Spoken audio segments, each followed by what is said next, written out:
L'épisode d'aujourd'hui est présenté par notre commanditaire officiel, Floravie, qu'on adore. C'est une super belle entreprise d'ici, faite en collaboration avec des professionnels de la santé sexuelle pour votre bien-être et votre plaisir intime. Et aujourd'hui, je vous présente un produit pour les hommes parce que, oui, Floravie a une gamme complète de produits pour les hommes et leur bien-être. Et aujourd'hui, je vous présente le trio d'anneaux péniens. Si vous ne connaissez pas l'utilité des anneaux péniens, ça permet de maintenir une érection plus ferme en restreignant le flux sanguin dans le pénis et en ayant un trio d'anneaux avec différents formats, mais ça permet d'aller chercher vraiment quelque chose qui est confortable.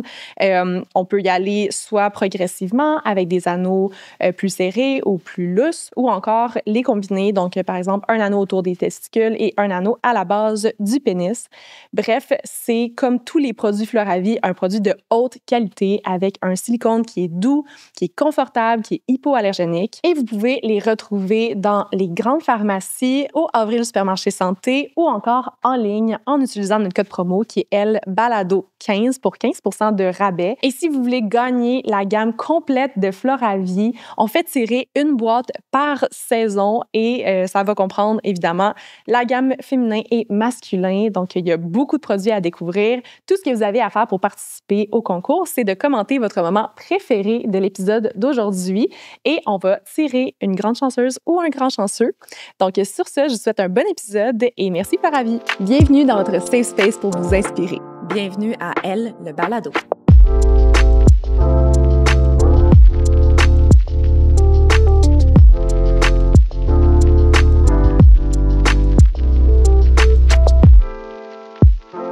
Salut Valérie! Salut! Allô!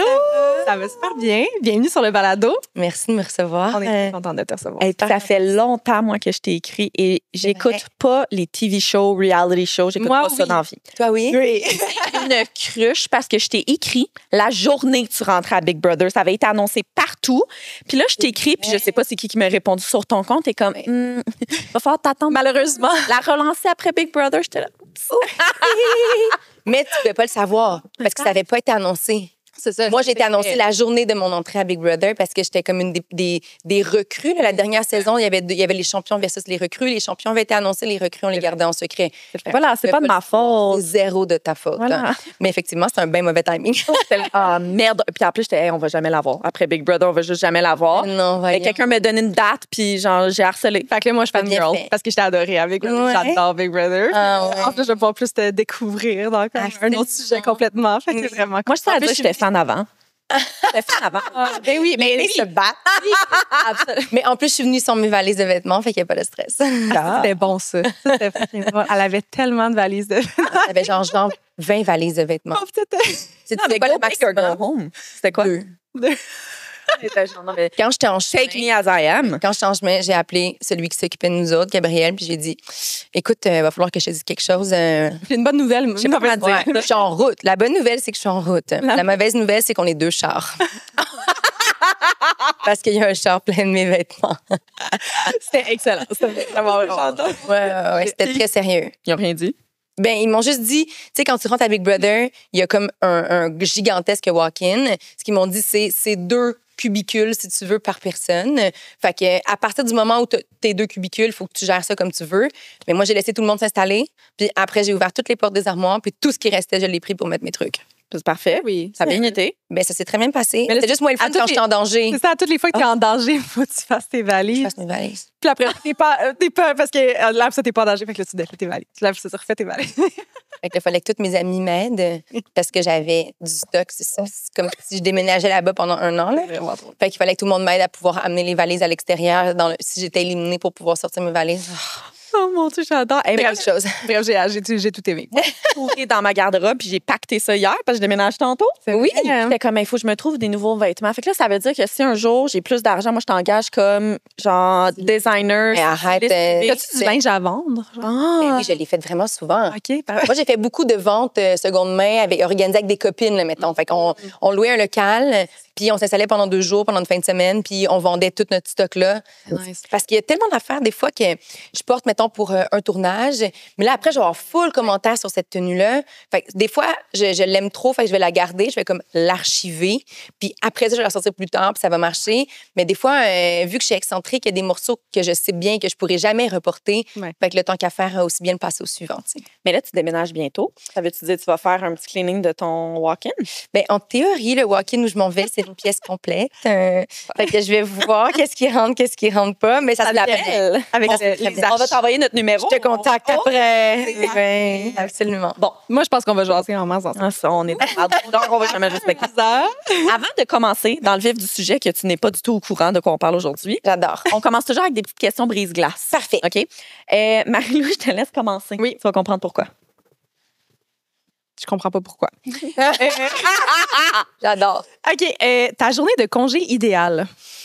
Ah, ça, c'est dur. Est-ce que c'est avec ou sans ma fille? Sans. Déjà, j'aime mieux ça. Non. Je capote sur ma fille, mais tu sais, un véritable congé Oui. avec un enfant qui a 4 ans. Pas vraiment en congé quand T'es jamais en congé véritablement. On se lève, on déjeune, après ça, go, on va au parc, on fait une activité, on fait un jeu, on fait de la peinture. Elle a 4 ans maintenant, fait qu'elle veut rarement faire des siestes. On prend une petite période de relax si ça y tente. Mais après ça, tu sais, c'est go, go, go. Youpidou, là. Mais mettons, moi, journée relax, ma fille est pas là. Premièrement, je fais des activités où je ne parle pas. Parce qu'avec ma job à la radio, je parle tout le temps. Avec toutes les autres affaires comme faire des podcasts, je parle tout le temps. Ce qui fait en sorte que ce que j'aime, c'est ne pas avoir à parler. Fait que, mettons, optimalement, là, mettons, là, c'est un mot qui n'existe pas, mais je l'invente, je vais sûrement dans un spa, puis je fais juste les bains froids, chauds, puis la relaxation, puis je lis toute seule. Là. toute seule. La paix. Puis après, sûrement, je vais manger au resto toute seule. Oui. Quel J'aime resto, tellement quel type de ça, resto? là. Assurément un resto où il y a des vins nature, parce que quand j'ai rencontré mon chum il y a 10 ans, il m'a présenté le mouvement des vins naturels, puis depuis, je trouve que c'est ça qui Turning est... Ouais, exact. Fait que sûrement, tu sais, un petit resto, pas beaucoup de place assise, des petits plats simples, délicieux, puis un verre de vin nature avec un livre. Wow. Puis, ouais. The drink. Non, je pense que je vais Ouais. faire ça demain. Après, ouais, je te comprends tellement. Parce que je retourne chez nous, puis je m'installe dans mon sofa, puis j'écoute sûrement de la télé poubelle. Comme quoi? Genre, ces temps-ci, j'écoute Love is Blind UK. Oui. Ah, je viens de le finir. Ben, je viens de le finir. On vient de le commencer. Moi, je suis genre à l'épisode 3, 4. Dernier épisode. Non, je Ouais, suis rendue après les pods. Là. Ah, c'est ça. Moi, ils viennent d'arriver C'est là, ça, dans leur moi voyage. Vas-y. Et qui, tu sais, les pods, c'est comme la portion la plus plate de Love is Blind. Moi, c'est ma portion préférée. Mais, C'est vrai? Oui, moi, oui. Après ça, je suis genre, bon, allez-vous... Ouais. Trop court? ouais, Les pods, c'est très court. Ah, c'est vrai. il était plus court UK que US, fait qu'on dirait que je me suis plus attachée au personnage par après. Mais tu vois, c'était la 3e question. Il ira pas en ordre, mais c'était ton reality show favori. Ouais, ben, je dirais. Mettons, je vais faire 2 catégories, là, parce que je veux parler du Québec quand même. Mais tu sais, Love is Blind, pour moi, je sais pas pourquoi. Je pleure, je m'emporte pour les gens. Quand ils se marient, je trouve que quand ils se voient la première fois, genre, je m'effondre en sanglots à chaque fois. Je sais pas qu'est-ce que ça me fait en dedans, mais il y a quelque chose dans cet amour pur, entre guillemets, qui me fait vraiment capoter. Puis quand ils se marient, je les suis après. Puis là, il y en a qui ont des enfants. Je suis comme, mais c'est-tu assez incroyable? 2 personnes qui, à la base, se seraient pas plus, puis qui, finalement, sont en amour à un point tel où ils fondent une famille, puis tout, je sais pas, ça me touche vraiment. Mais au Québec, moi, j'étais une grande fan de Big Brother, c'est pour ça que je voulais vraiment le faire. Puis je suis une grande fan de Survivor. Oui. S'ils font un Survivor célébrité, là, T'en pars, c'est ça. Tu y vas. hey, man, je tuerais quelqu'un que j'aime beaucoup pour pouvoir y aller. Jamais ça. Mais j'aime vraiment ça.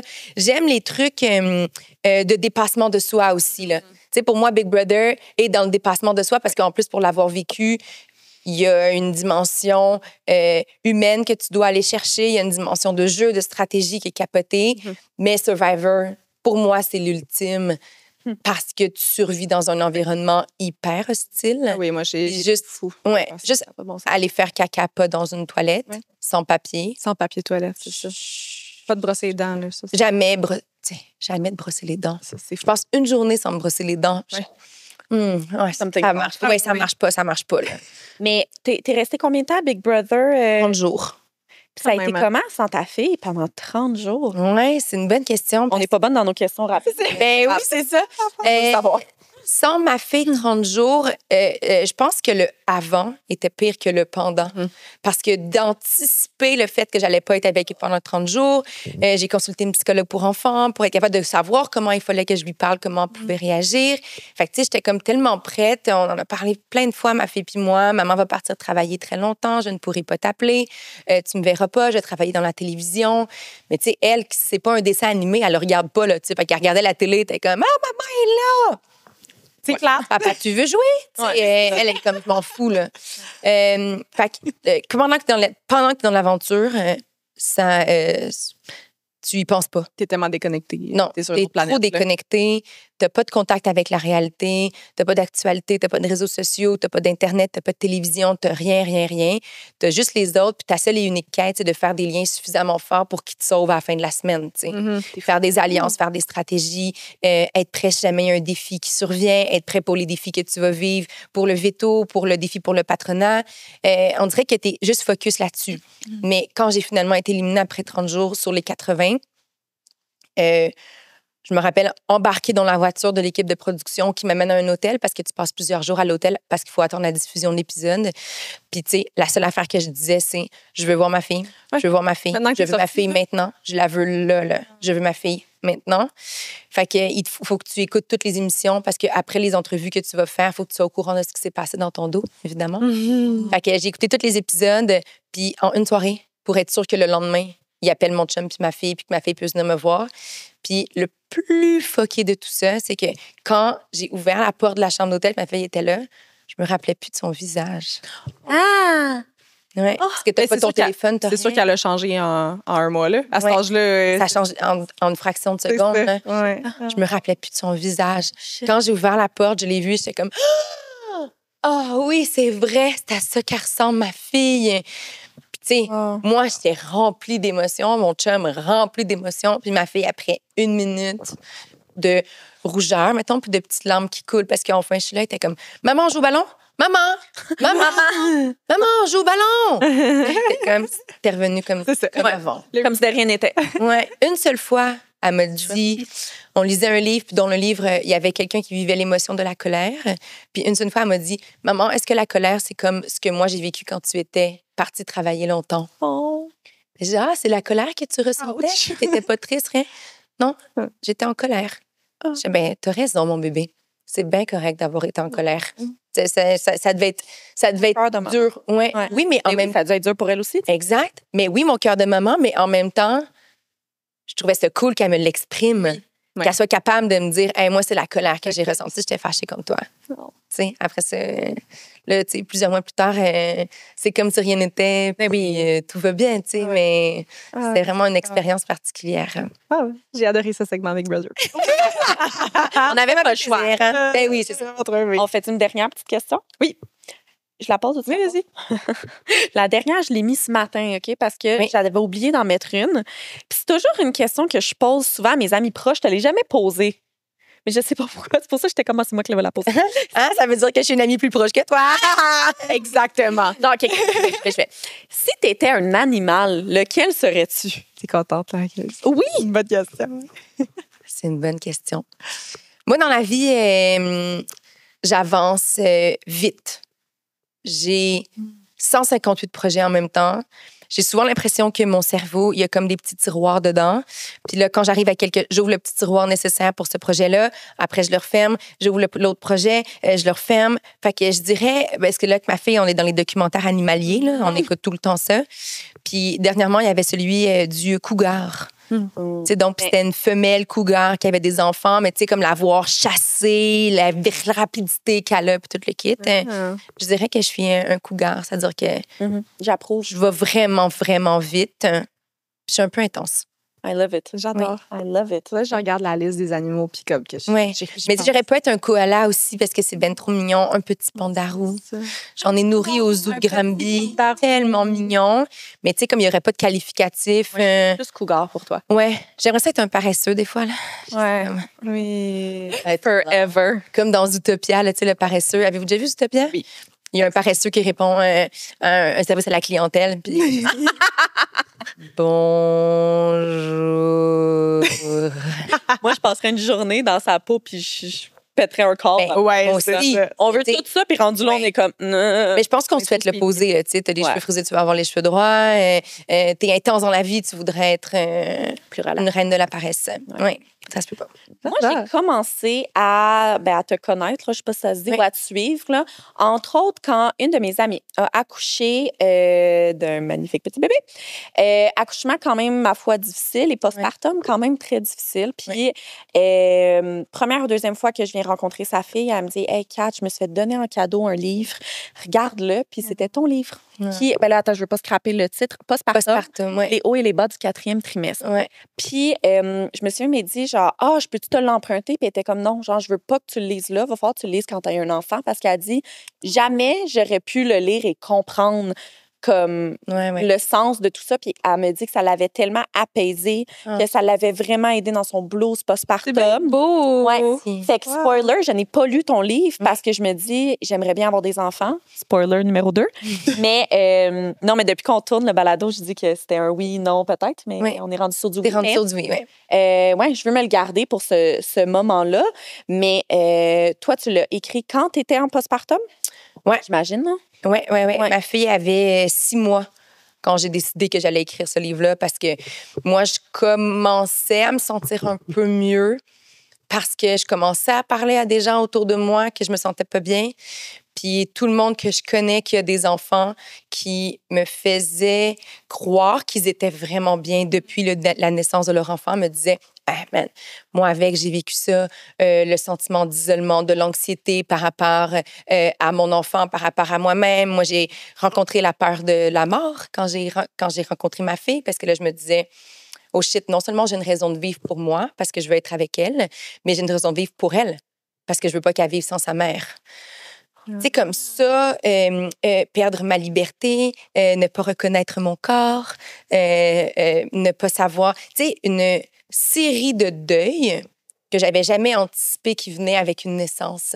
Puis quand j'en parlais autour de moi, ben là, tout le monde me disait, ben oui, ben moi aussi, j'ai vécu ça. Je me disais, mais pourquoi personne n'en parle? Ouais, Pourquoi personne n'en parle?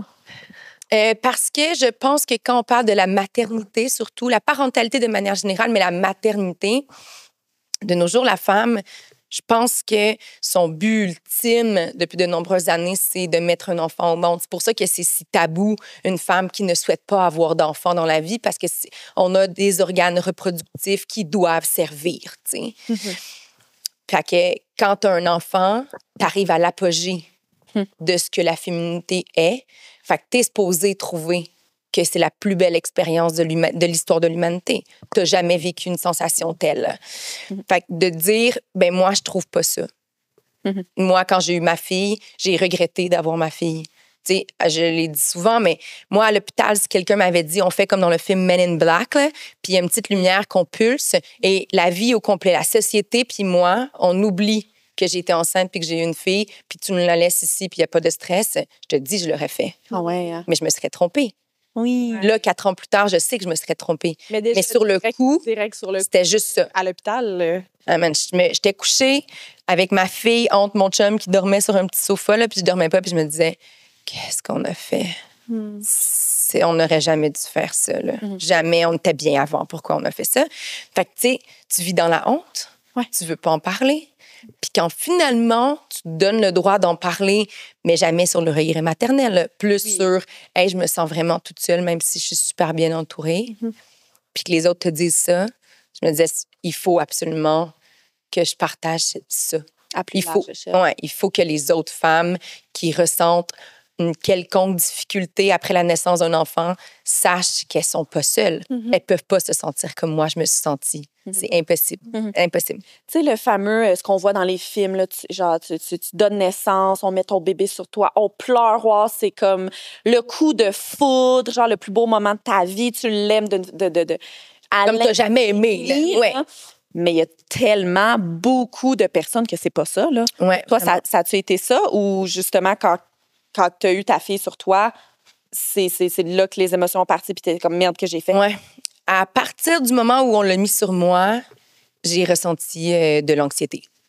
J'étais comme, oh mon Dieu, non seulement c'est concret, tu sais, parce que dans ton ventre, tu le sens bouger puis tout le kit, mais là, une fois que tu la vois, tu sais, je veux dire, tu le sais très bien que moi, c'était une césarienne, fait que dans 72 heures, je quittais l'hôpital avec une coquille, avec un humain dedans qui allait vivre dans ma maison. Là, j'allais être toute seule, j'allais pas avoir d'infirmière, de docteur, puis tout. Là, Arrange-toi, là. Ouais. Je gère ta vie maintenant. Fait qu'on dirait que ça m'a frappée au moment même. Mais ce qui m'a frappée aussi, puis je ne sais pas pourquoi encore à ce jour, c'est une peur viscérale qu'elle allait mourir. On dirait que la seule affaire que j'avais lue sur la période postpartum, c'était pendant 3 semaines, tu vas vivre un baby blues. Le baby blues, c'est la chute d'hormones. Après, si ça se poursuit, c'est une dépression postpartum. Mais j'avais jamais lu toutes les autres nuances. Puis j'avais beaucoup lu sur la mort du nourrisson. Ben oui.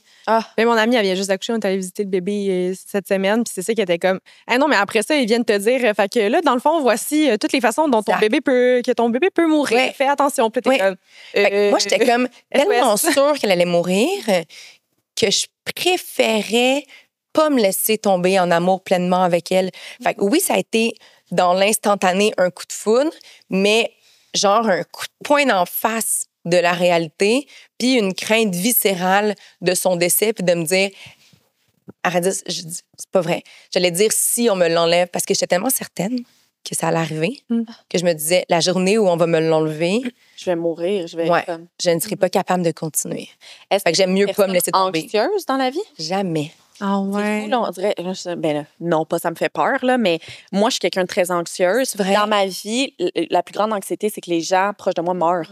Ouais. Tu sais, mon chum, il part en vélo podcast. Je suis comme, non. Là, tu mets un casque, puis mes chats, toujours peur de les mettre dans la sécheuse, puis la sécheuse parte. Là, c'est toujours ma phobie. Ouais. J'ai déjà pensé à ça. Je me disais, mais mon Dieu, ça va être comment? Mais je pense que si tu y réfléchis d'avance, de là, c'est moins un coup de poing d'en face. Moi, j'étais, tu sais, dans la vie, je considère que je suis quand même en contrôle de mes affaires, puis ça me plaît. Fait que je considérais être en contrôle durant ma grossesse, puis je me disais, moi, tu sais, j'ai de l'ambition, puis de la drive, puis j'avance, fait que ça va être pareil avec ma fille, tu sais, ça va être le même principe. Mais là, je constatais que quand elle pleurait, des fois, j'arrivais pas à la consoler, fait que là, c'était un échec. Fait que là, je suis incompétente, finalement. Fait que si je suis incompétente, je suis vraiment pas en contrôle. Fait que là, l'anxiété grandit. Mais plus tu sais, c'est pas vrai que quand tu mets un enfant au monde, t'es une mère dès le départ. Tu sais, apprendre à être une mère, ça s'appelle la matrescence. Mais ça prend du temps. Les spécialistes disent que c'est entre 2 et 3 ans. Oh shit. Mais tu sais, là, ma fille a 4, elle vient d'avoir 4, puis je considère que là, je pense que je suis une bonne mère. Mais ça va m'avoir pris du temps. Alors que c'est sûr que t'étais une bonne mère. C'est la première mais tu sais, j'avais pas ce sentiment-là. Je comprends. J'étais pas capable. Tu sais, quand ils ont des coliques, là, tu sais, c'est les coliques, ça décolle à 16 heures, là. Puis tu sais pas pourquoi. Ils pleurent. Ça peut durer, des fois, jusqu'à 22, 23 heures, là. Puis tu fais tout. Puis il n'y a rien à faire. La vérité, c'est qu'il n'y a rien à faire. Ouais. Mais le gros lâcher prise, tu dis que tu es une personne qui aime être en contrôle. Exact. Que tu es peut-être organisée dans le milieu du travail, etc. Oui. Mais rendu avec un enfant. Je l'ai pas. Mais est-ce que tu as trouvé ça à la fois beau? Moi, j'en parle beaucoup à ma psy de ça parce que je suis une personne très, quand même, contrôlante. Aussi, très, genre, document Excel et... moi aussi. Marie-Lou le sait. Oui. Es-tu comme ça, toi? Non, moi, je suis plus type B. Laisser vivre, relax, laisser aller, là. On fait un beau flow. Ouais, vous complétez bien. Okay, oui, tes forces sont mes faiblesses et vice-versa, je pense. Là. Je comprends. Vous vous dites, crime, les filles sont tellement bien habillées aujourd'hui. C'est parce qu'on porte du girl crush. Puis si vous savez pas c'est quoi girl crush, vous vivez en dessous d'une roche. Les outfits de Girl Crush, c'est mes outfits préférés. Ça fait tellement longtemps que vous savez que je supporte cette entreprise, qui est une entreprise qui a pour mission de miser sur l'unicité de chaque femme, d'offrir de l'inclusion le plus possible, d'inspirer et de transmettre des messages positifs. Donc, ça matche parfaitement avec la mission de elle également. Leurs vêtements sont produits à partir de matières qui sont durables, de qualité. C'est des vêtements qui sont confort, abordables et inspirés des dernières tendances. Donc maintenant, vous savez où aller magasiner. Leur site web, c'est girlcrushgang.com et on a caché un petit code promo dans la description de l'épisode. Sur ce, je vous laisse au reste de l'épisode d'aujourd'hui. Mais je pense, moi, ça m'apporterait beaucoup, ce lâcher-prise-là. Et je pense que je vis avec des licornes et dans Narnia en ce moment en me disant « Wow, ça va être si beau d'apprendre à lâcher prise. » Mais je pense que c'est plus une grosse claque d'en face. Puis est-ce que... Ouais, c'est ça. Pour revenir à ma question, t'as-tu trouvé ça... ça t'a-tu fait grandir? Ben 4 ans plus tard, oui. Mais pas sur le coup. Non. Puis ça a pris beaucoup de temps. Tu sais, moi, je me rappelle célébrer le premier anniversaire de ma fille puis faire comme... Wow! Non seulement elle a survécu, mais j'ai survécu. Tu sais, ça fait Oui, ça fait 1 an que j'ai un enfant. Puis finalement, c'était pas si pire au bout du compte. Puis arrivé à 2, OK, ça se passe. Arrivé à 3, OK, ça se passe pour vrai. Là, à 4, j'étais comme, that's it, OK. Mais, fait que oui, avoir un enfant, ça m'a appris un laisser-aller parce qu'il y a un certain élément de contrôle que tu peux plus avoir. Si je décide que je planifie un samedi avec mes amis, puis qu'on s'en va, puis ma fille vient avec nous autres, puis on fait un party autour de la piscine, puis cette journée-là, elle se sent pas bien, ou on n'a pas dormi la nuit précédente parce qu'elle faisait des cauchemars à répétition, bien, ça se pourra pas. Mm-hmm. Mais, tu sais, moi, dans mon contrôle et ma petite quête de perfection, là, tu sais, je voudrais être là parce que j'ai préparé des affaires, parce que j'ai fait de la bouffe avant, parce que je suis allée acheter des bouteilles de vin, parce que ça fait génial. Parce que tu as dit que tu allais être là. Parce que j'ai dit que j'allais être là. Parce que ça te tente, probablement. Parce que ça me tente. Ouais. Mais ça se pourra pas. Non, c'est ça. Fait que, tu sais, il y a comme, oui, effectivement, un genre de, c'est ça qui est ça. Mm-hmm. Puis j'ai pas le contrôle là-dessus. Puis mes amis vont m'aimer même si je suis pas là, tu sais. Ouais. Puis est-ce que les 2 ados dont tu parlais tantôt, ils étaient déjà dans ta vie à ce moment-là? C'est comme une dynamique familiale parce que là, tu as appris à être mère, mais tu étais déjà belle-mère. Oui, j'étais belle-mère. Mais j'ai écrit un premier livre qui s'appelle La blonde de papa, qui était sur... Je savais pas c'est dans quel ordre. Oui, le premier, c'est La blonde de papa, parce que quand j'ai rencontré mon chum il y a 10 ans maintenant, lui avait 2 filles, puis les filles avaient 2 ans et 5 ans. Fait que c'est des très petites filles. Là, je dis mes ados, mais là, maintenant, ils ont 13 et 15. Oh my God, okay, oui. Mais moi, je les ai rencontrés à 2 et 5. OK. Ouais. Fait que la plus jeune, elle a eu 3 ans, quelques mois après ma rencontre. Ouais. Puis, tu sais, j'étais une belle-mère. Fait que je pensais que je comprenais des affaires de la parentalité. Mais quand t'es mère, là, tu comprends une autre dimension. Ouais, ça, c'est fou. C'est intéressant de dire que même si tu as été en très proche proximité. Oui, oui, vraiment. Je trouve ça cute parce que moi, ma belle-mère est arrivée dans ma vie quand j'avais 4 ans. C'est vrai? Puis mon frère, mon demi-frère, qui dans le fond... Mais c'est mon demi-frère, mais il avait 18 mois. Fait que, tu sais, comme ça... Ah, ouais. Mais tu dis toujours que c'est ton frère, là. Oui, bien, lui, il connaît pas son père. Fait que c'est mon père. Ah, OK, ouais. Fait que c'est encore... ça, c'est vraiment... Ça, c'est comme soudé, votre affaire. Ouais, c'est ça. Exact. Mais tu sais, comme moi... Mais tu sais, j'avais jamais même vu cette personne-là. Ouais. Mais tu sais, moi, je dis toujours mes filles, puis sont 3. C'est ça. Parce que, tu sais, je dis à mes ados, tu sais, moi, j'ai eu un enfant dans mon bedon, mais 3 dans mon cœur, là. Tu sais, les 3, c'est un trio. Il y en a 2 qui sont beaucoup plus grandes que la plus petite. Ouais. Mais j'avais ce sentiment-là dès que j'ai rencontré mon chum. Puis je pense que c'est une des raisons qui m'avait poussée à écrire le premier livre parce que je voulais tellement m'impliquer, je voulais tellement être là. Je voulais pas prendre la place de la mère, jamais de la vie. Moi, mes parents sont séparés quand j'avais 6 ans, fait que je savais très bien c'était quoi un beau parent. Mm-hmm.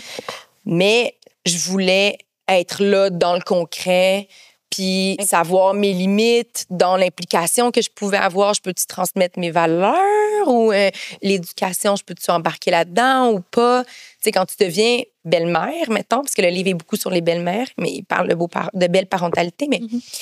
Mais tu sais, c'est dur de trouver ta place au sein d'une famille. Ouais. Moi, malheureusement, avec la mère des filles, on n'a jamais réussi à avoir une belle relation. Fait que ça aussi, c'est compliqué, c'est confrontant. Fait que tu sais, fait que d'ajouter notre fille à ce mélange-là...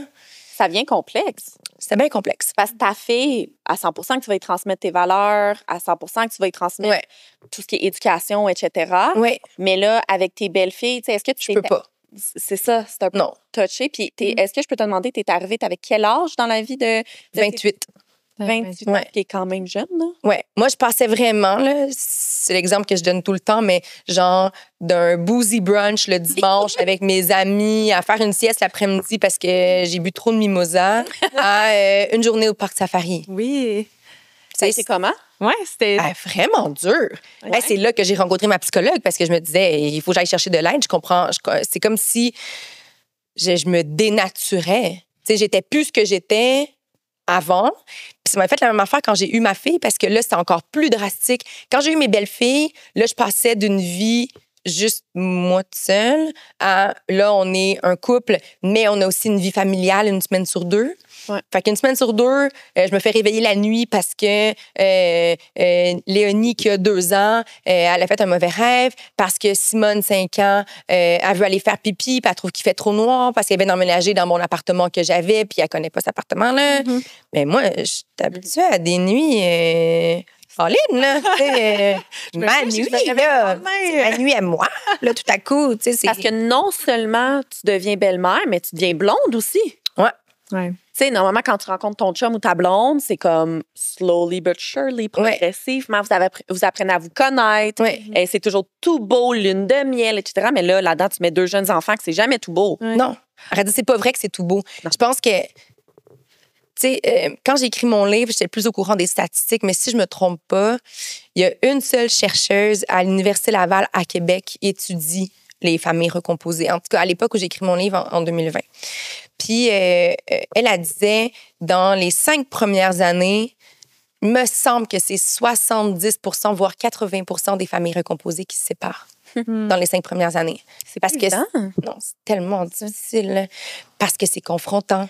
Parce que mes belles-filles, je les adore, mais il y a une portion de l'éducation qui provient pas de ma maisonnée. Puis il y a plein d'affaires avec lesquelles je suis d'accord, mais des affaires avec lesquelles je suis pas d'accord. Mm-hmm. Des valeurs que je ne veux pas transmettre à ma fille ou des éléments d'éducation que je ne veux pas que moi. Fait que là, tu te retrouves devant une confrontation, mais qui t'appartient pas au bout du compte parce que c'est pas mes enfants. Ils sont pas sortis de mon ventre. Elles ont une mère. Leur mère est super présente. Fait que j'ai pas à me questionner sur est-ce que j'aurais, tu sais, ça devrait-tu être autrement? Non, c'est comme ça que ça se passe. Mais moi, elles vivent avec moi. C'est ça l'affaire. Ouais. C'est peut-être que tu n'es pas d'accord avec certains de leurs agissements, certains de leurs comportements. Mais j'en vivrai les répercussions Ouais. parce que Ouais. j'habite avec. Ah ouais. Ouais. C'est ça. Tu sais? Puis ça doit quand même mettre de la pression aussi. Là, c'est sûr que ça fait un bout déjà, mais tu sais, je me dis, bon, j'ai des amis qui sont célibataires et tout, Oui. puis la question, elle vient là, quand même rendue à notre âge de faire comme, Oui. hey, est-ce que je suis prête à dater quelqu'un qui a déjà des enfants et tout? Oui. Parce que t'es comme, ah ben là, t'es en fréquentation, puis là, tu veux apprendre à mieux connaître, puis là, t'es en un tout nouveau couple. Mais avec des enfants, c'est un peu, ben là, c'est sérieux ou c'est pas sérieux parce qu'il y a des. Il y a pas de niaisage. C'est ça, ça. Il y a pas de niaisage. Oui.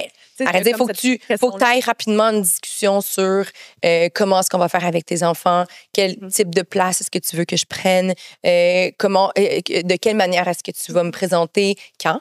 Oui. C'est quand le moment où on considère qu'on est assez sérieux pour pouvoir faire en sorte que je les rencontre. 3 mois ou c'est 6 mois ou c'est 1 an ou c'est 3 ans? Puis ou voir c'est- avec l'autre parent aussi, j'imagine. Ben oui, L'autre assurément. parent a son mot à dire de comme, ben, Ouais. moi, ça me tente pas que tu introduises une nouvelle Oui, blonde parce à mes enfants. parce que ce sont ses enfants. Oui, après 2 Fait que là, tu sais, il y a comme tout ça. Mais tu sais, ça aussi, c'est complexe parce que là, tout à coup, dans ma vie à moi, il y a quelqu'un que j'ai pas choisi qui est capable de dire que je pars pas en vacances finalement la semaine du 7 septembre. Parce qu'elle, ça convient pas à son horaire. Tu sais, tu comprends? Oui, c'est multidimensionnel. Oui, c'est exponentiel. Puis je pense que c'est ça la plus grosse difficulté des familles recomposées, c'est de naviguer à travers tout ça. Nous, ça fait 10 ans qu'on est ensemble. Là, tu sais, au début, c'était tough. Quand on a eu notre fille, c'était tough parce que là, j'étais confrontée à... Mais là, moi, je vais pouvoir transmettre mon système de valeurs à cette fille-là. Puis les filles, la plus grosse problématique d'une rencontre entre un parent séparé puis une autre personne qui, après ça, a un enfant, c'est que les enfants de l'union précédente, eux autres, ils constatent que mon chum, ma fille puis moi, ben nous, on habite tout le temps ensemble. Ouais. Qu'on est une famille. Ils peuvent se sentir comme un peu séparés. Exclus Ouais. de notre famille. Quand, dans le fond, nous, on sait très bien qu'on est 5. Mais c'est vrai qu'une semaine sur 2, on est 3. Ouais. Oui. Oui. Oui. C'est vrai que si on planifie un voyage, puis que les filles, nos grandes, ont encore de l'école, ben on part juste avec notre bébé. Mhm. Oui. Mais comment ne pas te sentir exclu de tout ça, tu sais? Fait que même après 10 ans, il y a encore plein de trucs qui ressortent puis qui sont encore difficiles, tu sais. Oui. Mais je comprends les familles qui se séparent quand ils sont en famille recomposée. Oui, puis j'ai l'impression, pour l'avoir vraiment vécu, là, mes parents, ils ont toujours été séparés dans Oui. ma tête, puis j'ai eu des beaux-pères, puis, tu sais, Oui. mettons, ma belle-mère est là depuis que j'ai 4 ans, mais j'ai eu des beaux-pères qui sont partis Oui. finalement. C'est comme si une famille recomposée avec des beaux-parents qui sont dans le mix, c'est soit la plus belle histoire d'amour, Oui. d'avoir un parent, tu sais, une figure parentale de confiance de plus, Oui. ou le plus grand heartbreak, là. Oui. Parce que, tu sais, de perdre un beau-parent, ça, Oui. c'est comme un tout autre... Mais hein, puis c'est pour le difficile. beau-parent aussi, là. Ben oui, c'est ça. Mais moi, Pour le beau-parent. Mon chum, pour demain, il m'annonce qu'on se sépare, là. l'enfant. 30 secondes, là. Ouais. Moi, ma fille, elle va être en garde partagée, mais mes ados... cocottes, non, là. Mhm. Fait que dans le fond, ma fille, ça va toujours être leur sœur. Oui. Mais moi, j'ai-tu accès à mes 2 grandes? Mhm. Parce que moi, quand je les ai rencontrées, elles avaient 2 ans puis 5 ans. Ouais. Fait que c'est plus une joke, là. Non, là. Tu sais, là, c'est... T'as pas passé rien qu'un an avec ton chum. Là. Non. Mhm. Fait que qu'est-ce qu'on fait? T'sais. Puis moi, je me rappelle, quand j'ai sorti le livre à l'époque, le gouvernement, c'était la CAQ. Simon-Jean Barrette était au ministre de la Famille, il me semble, à cette époque-là. Puis il faisait la réforme des droits de la famille qu'on a eue il n'y a pas super longtemps. Puis on a eu une grosse discussion pendant 1 heure ensemble parce qu'il disait, j'ai vu ton livre, puis je veux savoir, selon toi, est-ce qu'on devrait donner des droits aux beaux-parents? C'est intéressant. Mais après ça... C'est vraiment cool, ça. C'était incroyable. J'étais tellement contente. Tellement contente. Mais c'est pour ça qu'après, j'ai créé la Journée nationale des beaux-parents, appuyée par le gouvernement du Québec. T'as créé la journée... Oui. Wow, Valérie! Ouais. Fait que le 3e dimanche de mai, depuis les 4 dernières années, c'est la Journée nationale des beaux-parents. Fait que moi, je trouvais que quand c'était la fête des mères, mes filles, mes ados, mes belles-filles, elles voulaient souligner ma présence, mais il y a un conflit de loyauté qui arrive parce que je suis pas leur mère. C'est touché. C'est la fête des mères. Oui, c'est ça. Tu comprends? Ouais. Fait que je m'étais dit, ça va être plus facile s'il y a une journée pour les beaux-parents. Parce que moi aussi, si les filles veulent me faire un collier en macaroni, je le veux. Oui. T'sais? Oui. Puis mon souhait, c'était qu'à l'école, on soit capable de souligner aussi cette journée-là pour que les enfants qui ont des familles recomposées ne sentent pas qu'ils sont à côté de la traque avec des beaux-parents. Puis c'est de plus en plus fréquent en plus. Ouais. Fait que comment ça qu'on n'en parle pas? T'sais? Ça peut les mettre dans une drôle de position aussi. Oui. Et là, les mettre mal à l'aise eux-mêmes. Puis, Là. chose que les enfants ne devraient jamais ressentir au bout du compte. T'sais, si 2 parents décident qu'ils se séparent, c'est 2 adultes. Quand il y a un autre adulte qui rentre là-dedans, c'est des adultes. Mais les enfants, ultimement, vont toujours vivre les contre-coups de tout ça. Mais T'sais. ouais. Fait que là, c'est d'essayer de minimiser les contre-coups qu'ils peuvent ressentir. C'est pas tous les parents qui font ça.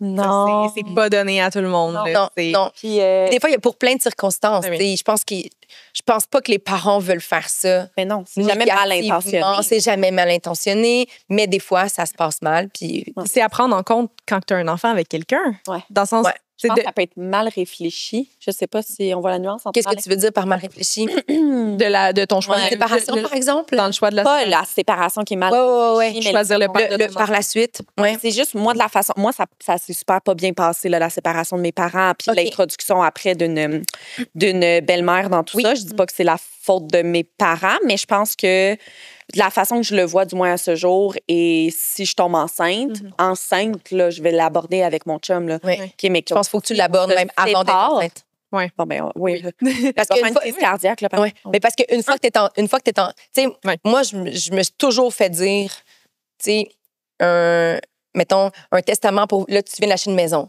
On fait notre testament bientôt, puis on inclut ça. nos hypothétiques enfants. Exactement. On C'est fait mettre ça. d'affaires de beau Mais tu sais, fait que donc, le testament, puis un contrat de mariage, ça se négocie quand t'es en amour. Oui, exact. Tu négocies ton potentiel divorce, ta potentielle séparation quand t'es pleinement en amour. Mhm. Mais je pense que, tu sais, ça, mettons, dans une optique où on se séparait, ce que je souhaite pas, ce qui se passe. Oui, mais mettons, Qu'est-ce qu'on fait? comment on gérerait ça? Comment qu'on gère la Ouais, séparation? parce que quand t'es enceinte, t'es pleine d'hormones, puis c'est It juste... won't ever happen. Exact. ouais, Il y a d'accord. peu de zones négatives. C'est pour ça que même, tu sais, là, je reviens à la période postpartum, mais tu sais, même le livre, le lire pendant que tu es enceinte, des fois, c'est vraiment difficile. Confrontant un peu. Oui, parce que tu te dis, ben pourquoi moi, je ne vivrais pas ces difficultés-là, tu sais. Ouais. Mais je pense que si tu es préparée à affronter le 4e trimestre, tu es juste consciente des négatifs que tu peux ressentir. Si tu n'en vis pas, tant mieux. Mais si tu en vis, tu sais à quoi t'attendre. OK. Au-delà de l'anxiété que tu as vécue en postpartum, pour pas faire du coq à l'âne, mais on va faire du coq à l'âne. Pas mal déposé mes cartons.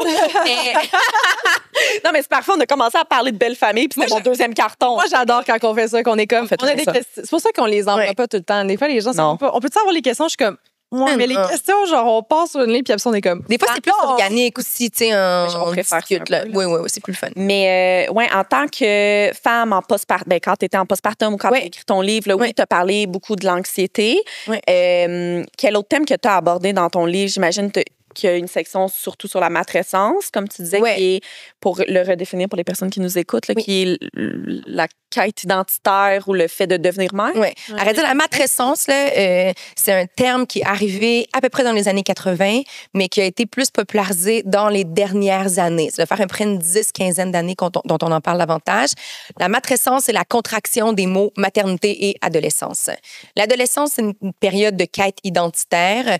Donc, tu dois définir qui tu es. Il y a un débalancement hormonal. Tu t'affranchis de tes parents pour pouvoir vivre ta propre vie. Donc, la matrescence, donc la maternité, c'est comme l'adolescence version « je donne naissance à mon enfant ». Parce que la réalité, c'est que, pour avoir parlé avec un endocrinologue, il y a des liens dans ton cerveau qui se font quand tu donnes naissance à ton enfant qui n'existait pas avant. Fait que c'est pas juste une patente de « je me sens pas comme avant », t'es littéralement plus comme avant. Fait que c'est dur parce qu'il y a plein d'affaires dans ta vie qui t'imaginais qui étaient des acquis qui tout à coup ne le sont plus. Il y a des éléments de ta vie, par exemple, tu peux avoir été hyper carriériste, puis du jour au lendemain, c'est plus ça que tu veux. Tout est remis en question. Tu veux être avec ton enfant. Ouais. Puis, tu sais, il y a plein d'affaires. Fait qu'il y a réellement une quête identitaire. Fait que dans le livre, il est comme séparé. Chaque femme qui témoigne dans le livre, il y en a une vingtaine, a vécu une difficulté particulière. Ça peut être une difficulté d'allaitement.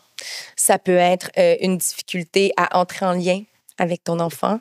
Ça peut être une difficulté par rapport à ton corps. Tu as toujours été... La fille dans mon livre, par rapport au corps, là, elle était dans une remise en forme incroyable. Pour la première fois de sa vie, elle était en forme. Elle tombe enceinte. Puis là, elle prend beaucoup de poids.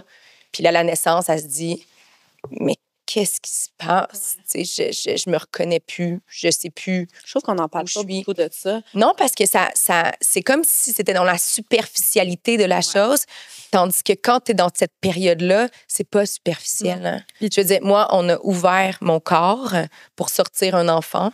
Fait que j'ai pris du poids.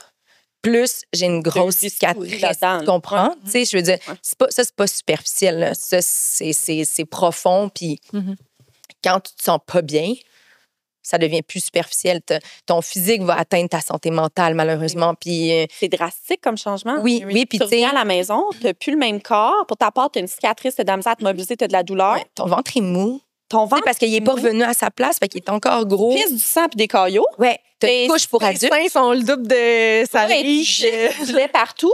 Puis, tu as un enfant qui est dépendant de toi puis qui est collé sur toi. Ouais. Moi, quand je me sens pas bien physiquement, la dernière chose que je veux, c'est qu'on me touche puis que mon chum soit collé sur moi. Oui, mais pourtant, cet enfant-là, il est juste bien sur toi. OK, la gang, je prends un petit moment de votre temps afin de vous parler du bundle exclusif que j'offre ce mois-ci. Avec Fanny de chez Marchesso, on a décidé d'unir nos 2 programmes prénataux ensemble afin de vous offrir la préparation physique à l'accouchement la plus complète qu'on connaisse. Donc, du 15 au 21 septembre, vous pouvez vous procurer mon programme prénatal, donc prêt à accoucher, ainsi que le programme de Fanny, donc grossesse active, sous un format de bundle qui fait en sorte que vous sauvez un total de 100 $. Vous allez non seulement savoir comment pousser à l'accouchement, savoir comment vous positionner, comment masser, comment étirer votre périnée, mais aussi vous allez être guidé par Fanny, qui est kinésiologue en périnatalité, afin de savoir comment bouger et rester active de façon sécuritaire pendant votre grossesse. Si ça t'intéresse, rends-toi sur le site de Fanny, donc marche-so.com, afin de profiter de cette offre exclusive qui termine le 21 septembre. Sur ce, de retour à l'épisode. Fait que, tu sais, c'est comme tout ça, c'est vraiment gros. Puis, tu sais, il y a un chapitre sur la dépression postpartum parce que la période postpartum, ce qu'on connaît, c'est la dépression postpartum. C'est ça le terme. C'est comme tu l'es ou tu l'es pas, puis l'entre-deux n'existe pas. T'es-tu en dépression? Non, je suis pas en dépression, mais je file comme de la merde, mais je suis pas en dépression, mais comme, hey, je me sens... Quand je faisais les entrevues pour le livre, après, pour la promotion, on me disait, fait que t'as vécu une dépression postpartum. Je disais, non, jamais. J'ai pas vécu de dépression postpartum, mais j'ai vécu une période postpartum, parce que c'est ça le terme, là. Donner naissance, la période après, c'est postpartum, post-accouchement. Mais ça, c'est rempli d'une multitude de sensations, puis de, tu sais, l'isolement, c'est le numéro 1, là. Tu sais, t'es bien entouré. Moi, il y avait, au bout de mon téléphone, j'avais les 2 grands-mères, j'avais une multitude d'amis, j'avais tout. J'ai des ressources parce que je fréquentais un centre en périnatalité. Fait que... Mais j'étais pas capable. Il a fallu que j'aille à un centre, puis je vais le nommer parce qu'ils sont incroyables. Ça s'appelle La Source en Soi sur Beaubien. Puis là, ils sont spécialisés pour les femmes enceintes puis la périnatalité. Puis j'étais arrivée là-bas pour un traitement d'ostéopathie pour ma fille parce que quand je la couchais, sa tête tournait toujours d'un côté. Fait que là, je savais qu'il y avait eu un petit enjeu dans mon ventre. Moi, j'ai eu un enfant avec un homme de 6 pieds 4, mesure 5 pieds. Fait que je te dirais que ce bébé-là, il n'y avait pas beaucoup d'espace. Fait qu'elle a eu des petits enjeux de couple. Puis je suis arrivée en ostéopathie, puis j'ai donné ma fille. Puis la propriétaire du centre que je connaissais bien parce que je l'avais fréquentée enceinte m'a dit « Oh, ça va pas, toi? OK. Fait que cette semaine, on va te prendre des rendez-vous. Puis quand tu vas venir, tu vas emmener ta fille. Puis moi, je vais m'en occuper. » Fait que j'allais là-bas me faire des traitements pour essayer de calmer mon anxiété en acupuncture, en ostéopathie, en massothérapie. Parce que j'étais plus capable. J'avais plus j'étais qui, comment, pourquoi. J'avais peur de sortir de chez nous. J'avais peur de tout. J'avais peur de vivre, genre. Je trouve qu'on dirait que ce qui ressort, là, en ce moment, je suis comme, oh mon Dieu, si seulement toute femme postpartum pouvait se faire... que quelqu'un prenne soin d'elle de cette façon-là. Puis de plus en plus, on dirait que... Parce que je suis pas maman, mais je suis physio-périnéale, fait que je traite beaucoup de maman, etc. Mais je trouve que quand on est enceinte, on a beaucoup de rendez-vous pour nous, on les échos, mais c'est beaucoup pour le bébé. Mais c'est beaucoup... Mais en même temps, c'est toi, parce que le bébé est à l'intérieur de toi. Mais en postpartum, tu as des suivis à genre 1 semaine postpartum pour ton bébé, mais pas pour toi. Moi, c'est ma plus grande frustration. Ça me fâche à un point tel, juste la césarienne. C'est toujours pour n'importe quelle grosse chirurgie. Tu te fais remplacer le genou. Et je me suis fait opérer dans la main. J'avais une tumeur bénigne, là, au final. Là. C'était pas grave. 1 semaine plus tard, j'avais un rendez-vous. C'est une mini cicatrice qui paraît plus à ce jour. Césarienne, j'ai entendu des mômes qui ont eu aucune aide, aucune visite du CLSC, rien du tout, jusqu'à 8 semaines postpartum. Rendu là, ça sert à rien. Si tu avais une infection, tu serais morte déjà. Moi, c'est une de mes très, très, très grandes frustrations. Là. C'est-à-dire que à partir du moment où, quand tu es enceinte, on fait des suivis pour toi, mais dans le but que tu accouches. Dans le but que ton bébé aille bien. Pour ton bébé. Tu comprends? Je dis pas qu'on s'entend, là. Je fais toujours un petit aparté quand même. Je fais part d'un ordre. Je dis pas qu'on se crisse à 100% de la santé des femmes. C'est pas ça, vrai. Mais comment ça, pas assez pris en compte. Ouais, toi, t'es physio-périnéale. Moi, en étant enceinte, je savais quasiment pas c'était quoi une physio-périnéale. Puis quand j'ai accouché, la femme de la Source en Soi, Annie, m'a dit on va te booker des rendez-vous en physio-périnéale. J'étais comme what the fuck? C'est quoi ça? Ben, c'est de la physio avec des doigts dans le vagin pour ton périnée. C'est ça quand t'écris ta job. Non, mais c'est vrai. Si quelqu'un avait encore des doutes sur ma job, voici la meilleure façon de comprendre. Oui, mais c'est parce qu'une fois que tu le sais, tu fais hein? Ben oui. Et voyons donc. OK, fait que dans le fond, quand je saute sur une trampoline puis que mon pipi coule, c'est pas normal. Non. C'est pas une blague. Tu sais, je veux dire, on devrait pas rire de ça, mais en France, quand t'accouches, t'as des séances de physio-périnéale fournies par ta carte d'assurance maladie comme nous. C'est-à-dire que c'est inclus. Mais je comprends pas. La femme, une fois qu'elle donne naissance, là, elle est laissée à elle-même. On s'en fout. Il faut vraiment que tu lèves un drapeau rouge de la grosseur du pays, du Canada, pour que quelqu'un fasse « Ah, elle va pas bien. Ah, mais on va faire une tente. » Puis souvent, c'est « Ben, il est rendu trop tard, on va te donner des antidépresseurs, puis il va te gérer chez vous. » Oui, parce que les antidépresseurs sont couverts par la RAMQ. Voilà. Mais parce pas- que sinon, tout le pas les reste, services. c'est au privé. Ouais, c'est ça. La physio périnéale, ça coûte cher. Ça coûte fucking cher.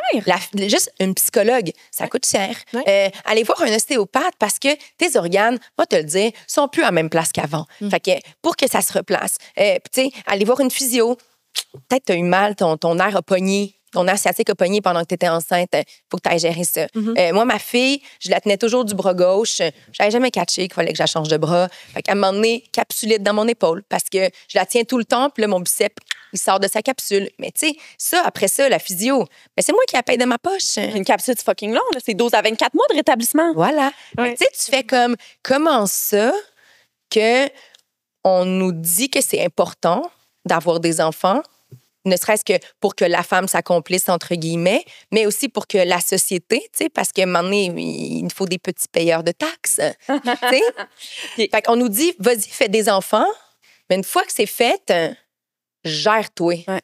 C'est fou parce qu'on a fait un épisode avec Ruba Gazal. Oui. Puis, en tout cas, on parlait de multitudes de sujets.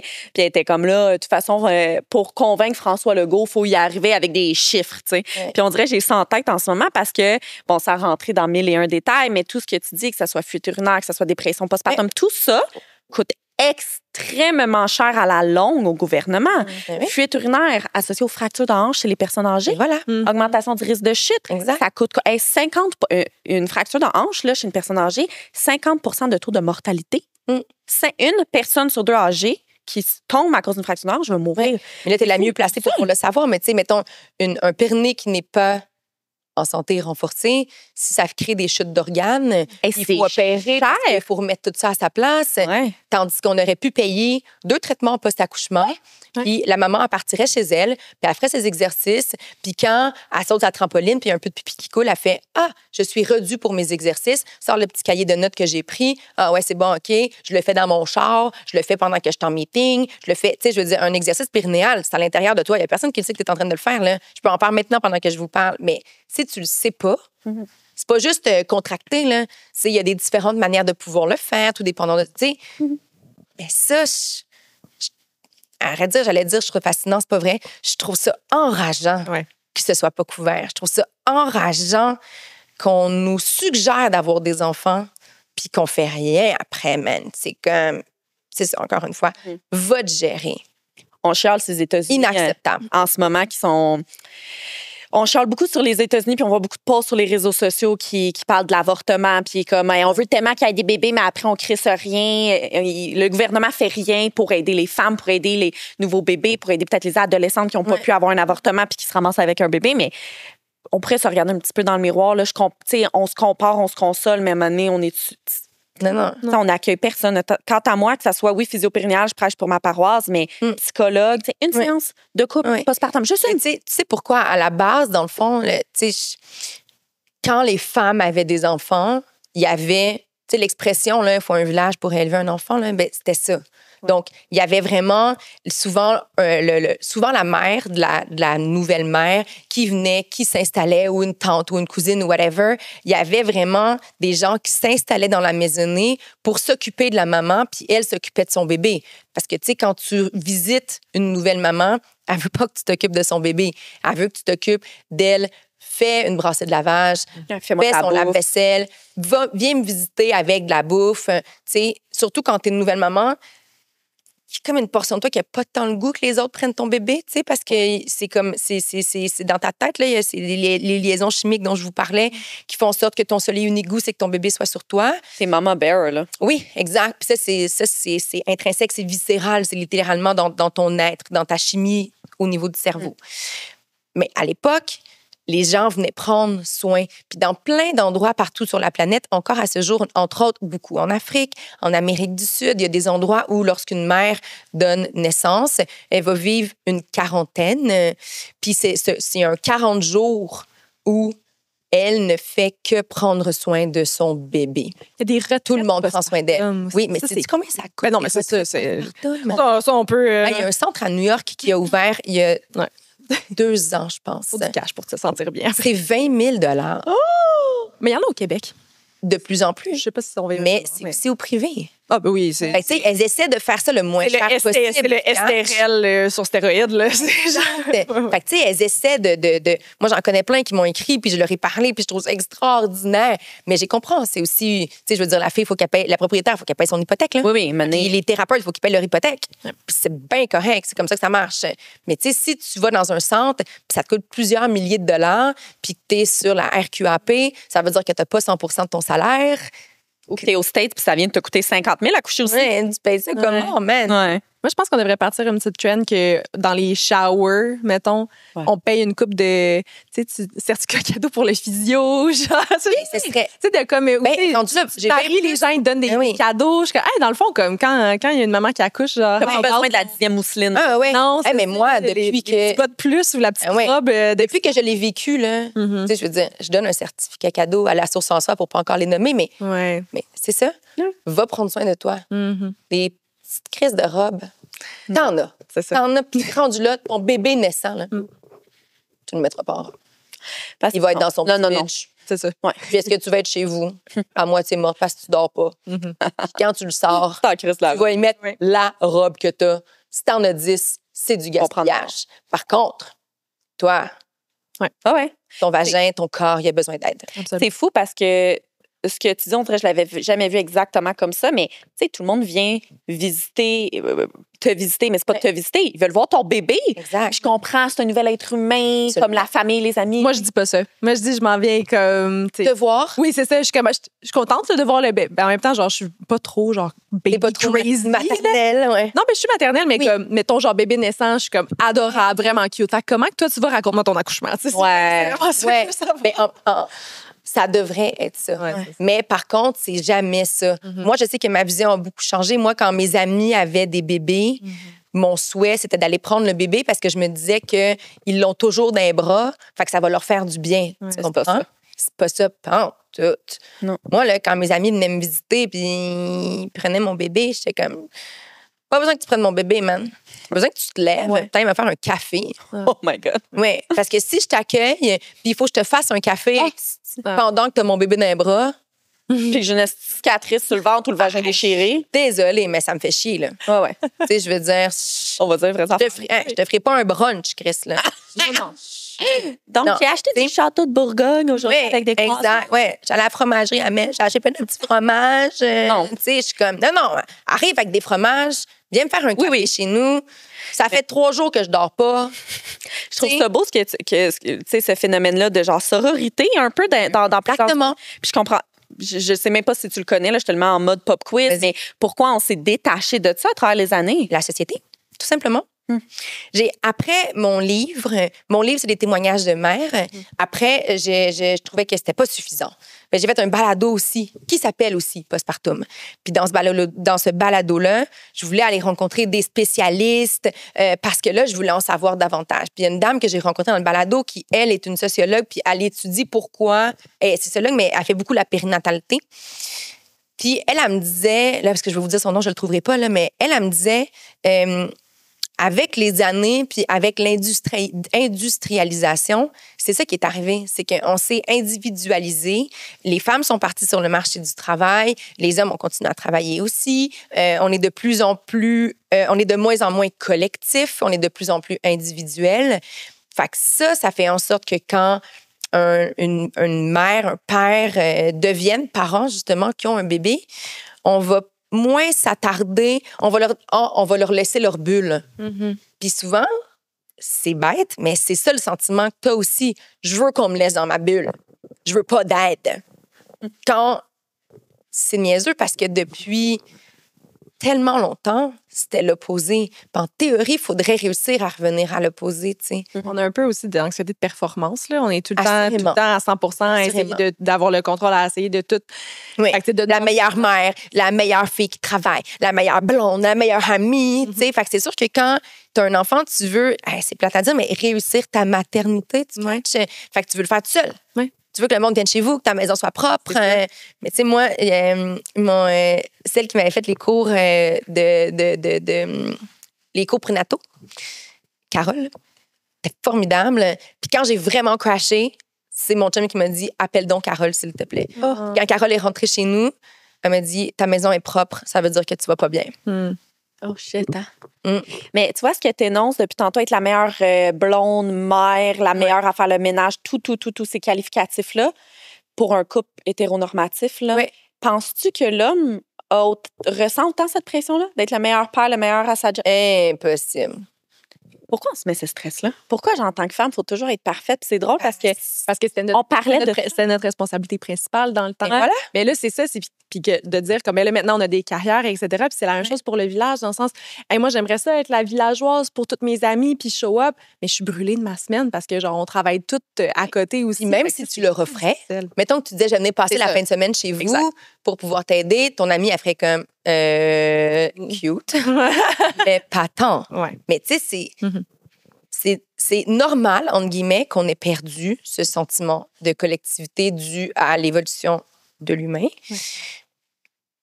Mais tu sais, là, c'est ça. Là, moi, j'ai écrit un livre sur la belle-mère. Là, j'ai écrit un livre sur la mère. Là, j'ai en train d'écrire mon 3e livre qui est sur la femme, qui est sur le féminisme. Oh mon Dieu, mais attends, là, tu nous dis ça à la fin de l'épisode, là, on Ouais. va dépasser. En quoi, comment? Ben, on pourra pas parler trop quand il va sortir. Pas trop. Est-ce qu'on a le droit... Non. Est-ce qu'on a le droit de savoir ça sort quand?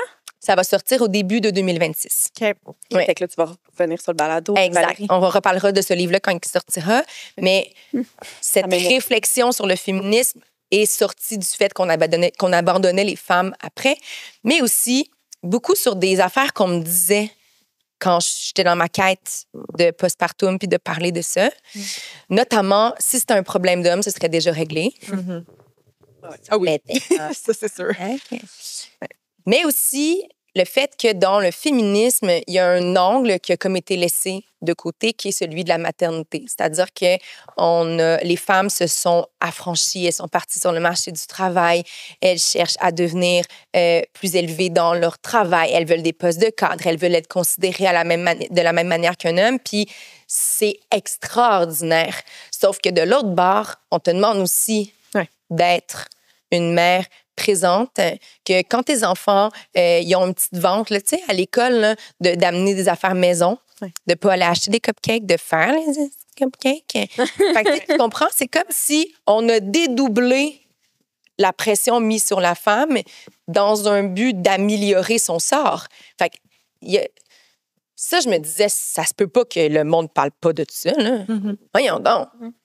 Mais on risque de me répéter pour la 20e fois. C'est Bianca Gervais, dans un podcast, j'en parle à chaque 3 épisodes, là, qui disait ça. Elle dit, comme, faut que je sois une bonne mère. Tout ce qu'on dit depuis tantôt, faut que je sois une bonne mère, faut que je sois... Et, je peux pas y arriver, là. Il y a X nombre d'heures dans une semaine, puis à un moment donné, j'y arrive juste pas, là. Puis la vraie vérité, c'est que bien que les pères soient de plus en plus impliqués, puis ils le sont. C'est mon mari. Je veux dire, moi, je suis pas là tous les matins de la vie de ma fille depuis qu'elle a 2 mois. Moi, j'allais travailler, elle avait 2 mois. Ouais, mais tu sais, je finissais de travailler à 9. Fait que je passais toute ma journée avec elle. Fait que je me sentais quand même accomplie, même si je pense qu'avec le recul, c'était une très mauvaise décision. Mais fatiguée, probablement. Ouais. Beurreux, les barres en barre. Mettons que toutes ces sièges, je les ai faites. Oui. On se couchait les deux ensemble. C'est ça. Ouais. Mais tu sais, mon chum est super impliqué. Super. Mais mettons que tu lui offres de faire Big Brother, lui, il fait pas ce que moi j'ai fait comme préparation pour être sûr que ma fille va être correcte. Tu sais. Lui, il fait comme, merci pour l'opportunité, merci de t'occuper de la maison, bisous, bisous, Bye. ciao, bye, tu comprends? Puis dans mon livre, justement, sur le postpartum, il y en a une des mères, le témoignage, c'est, moi, ma relation avec mon chum a changé quand on a eu un enfant. Parce que finalement, il n'était pas le père que je pensais qu'il allait être. Puis c'était quelqu'un qui provenait, qui était immigrant, qui venait d'Europe, mais qui était là, genre, depuis fucking 2 générations, tu comprends? Rendu là, c'est un Québécois, là. Mais il a décidé d'aller revivre dans le pays d'où il venait, qui est l'Italie. Puis, tu sais, lui, il n'est pas parti en demandant la permission, là. Il est parti. Mais je pense que les hommes, de par le fait que c'est pas dans le ventre, c'est pas viscéral de la même manière. Quand tu mets un enfant au monde, moi, l'ADN de ma fille va rester à tout jamais dans mon corps. C'est prouvé scientifiquement, tu sais. Ça veut dire que, tu sais, quand on parle de l'instinct maternel, moi, j'haïs ça, parce que comme c'est pas vrai que tu reconnais rapidement les pleurs de ton bébé parce que tu as l'instinct maternel. Il y a des pères qui le reconnaissent plus que les mères. Mais il y a quelque chose de viscéral puis de dans tes tripes parce que littéralement, c'était dans tes tripes. Tu sais. Et je pense que la mère, elle va toujours avoir une responsabilité supplémentaire ou en tout cas se la donner, cette responsabilité supplémentaire-là. Tu sais. Moi, j'ai hâte de vous faire une étude scientifique avec ma blonde. Pourquoi? Parce que j'ai hâte de voir pour ça, parce qu'on est comme, mais tu sais, la mère, c'est tellement, genre, c'est instinctif, on l'a porté, etc. Je suis comme, j'ai hâte de voir comment ma blonde, elle va-tu être comme. Ta blonde est enceinte? Non, mais Ok. on aimerait savoir des enfants éventuellement. Oui. Mais, Toi, tu portes le bébé comme ta blonde. Est-ce que ma blonde, tu sais, on excuse un peu les papas là, de faire genre, mais tu sais, tu vois, dans mon livre, il y a Catherine Levac. Oui. Kat Levac qui a porté ses fils. Je suis curieuse de savoir ça. Oui. J'aimerais vraiment la recevoir. Chloé, sa blonde, qui est une femme, Oui. mais qui les a pas portés. Puis finalement, disais-tu. Oui. Mais je demandais, est-ce que tu penses que ça facilite le postpartum? Puis elle disait, honnêtement, je suis obligée de te dire que oui. Oui. Ne serait-ce que par le cycle hormonal que l'on vit. Ouais. Tu sais, fait que quand tu es accompagnée par une femme qui sait déjà les hauts et les bas des hormones, il y a moins de surprises de comment ça qu'il y a 2 secondes, tu pleurais, puis maintenant, tu es en dépression, puis dans 3 minutes, tu vas rire, genre comme si c'était la plus belle journée de ta vie. Parce que tu sais pas, tu contrôles plus quelque chose, puis c'est ça, c'est les hormones, il n'y a rien à faire. Mais ça, tu te comprends? oui. Je serais contente de l'inviter. Ça me ferait de la représentation un peu. Valérie, le temps file. Je sais. C'est tellement nice, j'ai été hypnotisée de cet épisode. Mais je suis vraiment. Ça a tellement. Je suis comme, on n'en parle pas assez, puis on n'en a pas parlé, puis genre, famille reconstituée, puis tout. Je suis comme, oh mon Dieu, ça me parle. j'en aurais parlé pendant des heures. Ouais. Ben, tu reviendras. Mais vous recevrez aussi d'autres personnes pour vous en parler. Là, moi, je partage ma vision de la chose. On a tout le temps du monde pour recevoir. Je partage ma vision de la chose, puis tout, mais il y en a plein qui ont d'autres visions différentes. Il y en a plein qui ont des approches différentes. Moi, je parle juste de ce que moi, j'ai vécu, puis de ce que j'ai constaté en parlant avec les belles-mères autour de moi, puis les mères autour de moi. Mais quand je reviendrai, je parlerai de cette quête du féminisme. Clairement, tu es quand même nuancée dans ta vision parce que tu as écrit quand même un collectif. Là, oui, c'est ça. Oui. C'est sûr que fun, moi, j'ai fait des entrevues avec 20 femmes pour les belles-mères, puis 20 femmes pour le postpartum. C'est moi qui rédigeais les entrevues en réfléchissant en même temps, puis en plus le balado. Non, plus le balado. Fait que là, c'est sûr que j'ai Intéressant. J'ai le sentiment que j'en connais quand même beaucoup parce que j'en ai parlé avec des professionnels, mais aussi avec juste des femmes qui ont vécu ça, tu sais. Ouais. Mais là, c'est ça. Mais j'y vais à l'envers de ce qu'on fait normalement parce Vas-y qu'on donc. pose toujours une question un peu plus ouverte pour comme clore l'épisode. Ouais. Et on pose une mini-question après, mais je vais commencer avec la Vas-y mini-question. donc. Vas-y. Quelle personne devrions-nous inviter au balado? On fait toujours, tu sais, là, au secondaire, on faisait genre question popcorn. C'était pas ça? Non, ça vous dit rien? Non? Quelle personne vous devriez inviter? À qui donnes-tu la balle? Ouais. Une femme inspirante que tu connais ou que tu connais pas, mais que tu dis, hey, faut vous l'inviter. Et là, je vous fais un mini scoop du sujet de mon livre, d'accord? Vous allez comprendre pourquoi. Mon livre, c'est sur ma quête de dire que je suis féministe parce que j'ai jamais eu l'impression que j'étais capable de le dire parce que je trouvais que je ressemblais pas à une féministe puis je trouvais que ce que j'entendais des femmes militantes féministes, on dirait que j'étais comme oui, all in, mais moi je suis mariée, j'aime mon chum, j'aime séduire, j'aime être coquette. On dirait qu'il y avait quelque chose qui, pour moi, n'arrivait pas à adhérer un à l'autre, tu sais. Puis j'ai lu un livre, et cette préface, puis dans le livre, il y a une préface, puis cette préface-là est signée par Martine Delvaux. Vous la Of connaissez? course. Ben oui, on l'a invitée maintes et maintes fois au C'est balado. vrai?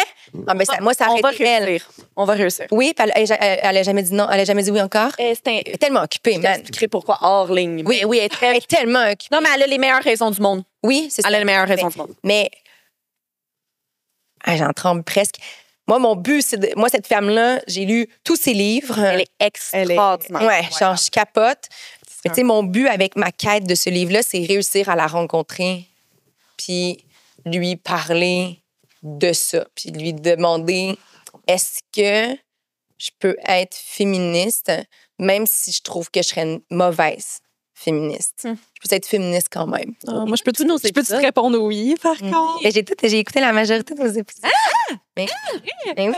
Oui, mais là, ça fait mais là, ça fait longtemps que moi, je suis dans cette quête-là là, de... Valérie! Je ne pense pas qu'à notre époque, on peut ne pas être féministe. Je suis d'accord. Moi aussi.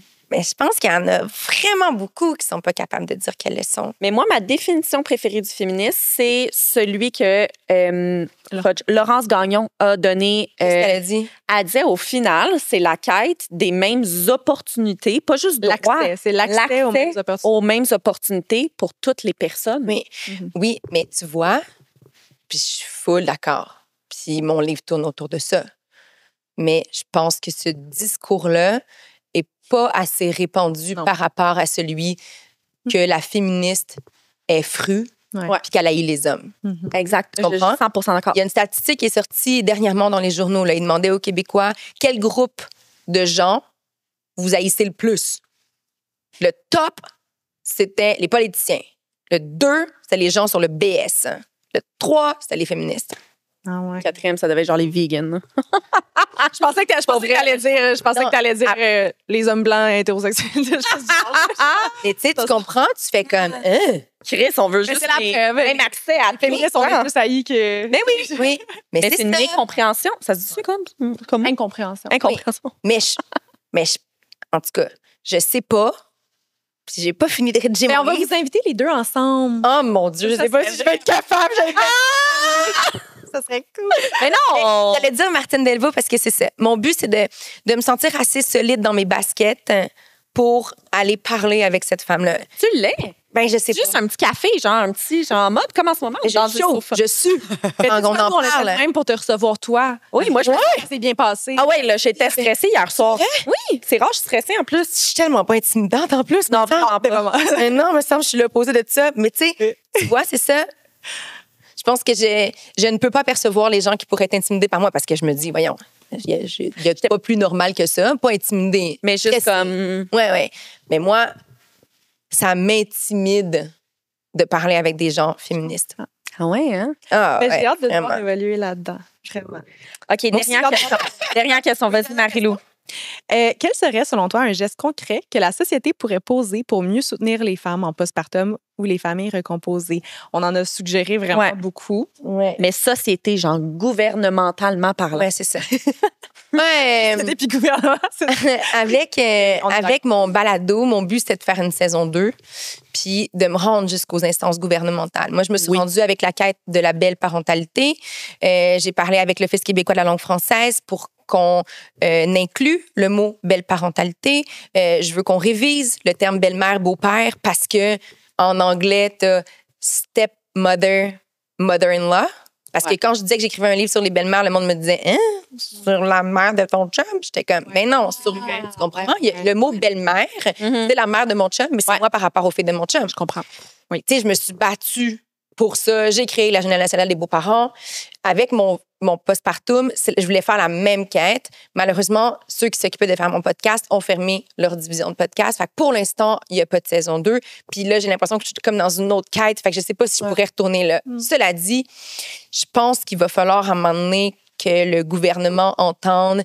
Est-ce que c'est les professionnels en périnatalité? Est-ce que c'est les sages-femmes? Tu sais, elles ont déjà leur propre quête à elles pour être reconnues par rapport à la médecine. Fait que, tu sais, je pense qu'eux, ils ont suffisamment de quêtes, là. Mais tu sais, il va y avoir à quelque part, il va devoir y avoir des gens qui vont se soulever, qui se rendront au gouvernement pour dire, vous devez inclure un minimum de suivi par la suite. Moi, mon obstétricienne, elle était spectaculaire. Je veux dire, j'allais prendre des verres après avec elle parce que j'ai tellement aimé cette personne-là et son ouverture était incroyable. Mais elle, son horaire, là, c'est celle d'une obstétricienne qui fait des suivis de grossesse, mais aussi, c'est elle la chirurgienne. Tu sais, c'est elle qui m'a fait ma césarienne. Elle est dans le jus. Fait que mon suivi à moi, postpartum, c'était peut-être 5 minutes parce que je disais que ça allait bien. Ouais. Ça allait pas bien, mais je disais que ça allait bien. Puis, il faut qu'il y ait... les femmes qui accouchent sont sur la RQAP, ils n'ont pas leur salaire complet, elles n'ont pas la capacité de payer au privé ce qui est nécessaire. Ils devraient, je ne sais pas si c'est une enveloppe budgétaire, chaque femme par la suite a genre 500$ de crédit pour être capable d'aller voir un privé de son choix. Est-ce que c'est dans ta tête que ça va pas bien? Est-ce que c'est dans ton corps que ça va pas bien? Est-ce que c'est ton périnée qui va pas bien? T'sais?